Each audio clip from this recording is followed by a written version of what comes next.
Before this app disappears, I need to tell you about the biggest threat to our democracy, which is white Christian nationalism. Hi, I study the far right, and this is my area of expertise.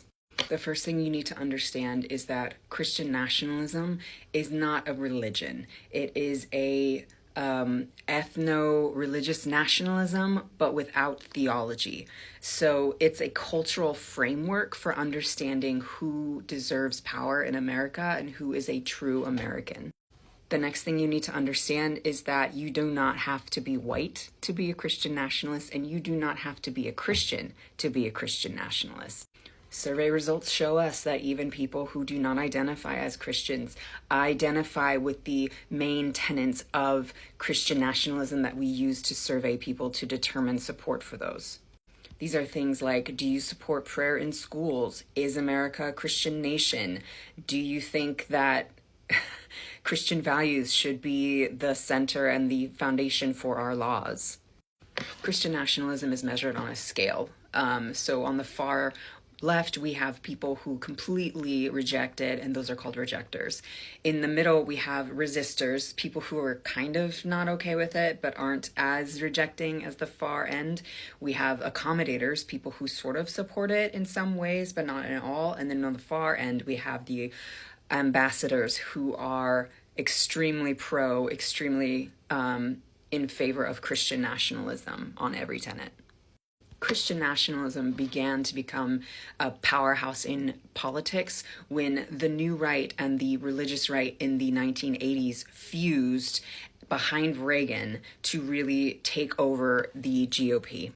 About 2/3 of white evangelicals support Christian nationalism. They are the largest group that supports it.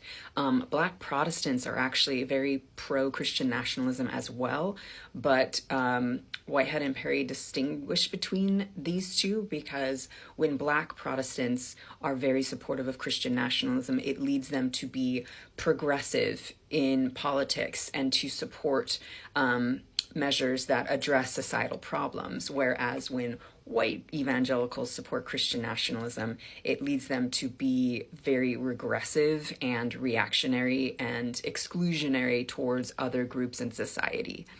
Gorski and Perry argue that Christian nationalism is tied to three main things, and that is freedom, order, and violence.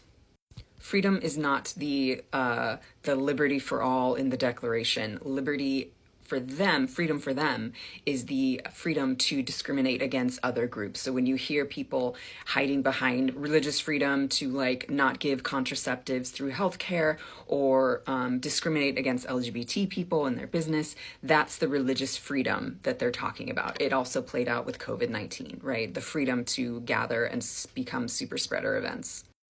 Order for them is a very strict hierarchy of who belongs, who should have power, and it is a white, heterosexual, patriarchal monstrosity that privileges Christians above all other groups.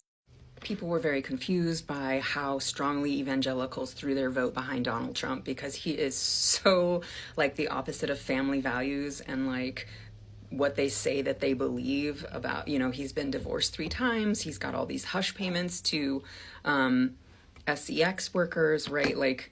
All of this bad stuff. And he's so horrendous, but they don't care because they have this rationale of oh, we're all sinners. Oh, we're all fallen. And he's being used by God to bring forth the kingdom of God on earth. This is a fundamentally apocalyptic ideology, and in that way it is extremely dangerous because they think in terms of we're engaging in cosmic war, which is the foundation for religious violence across the globe.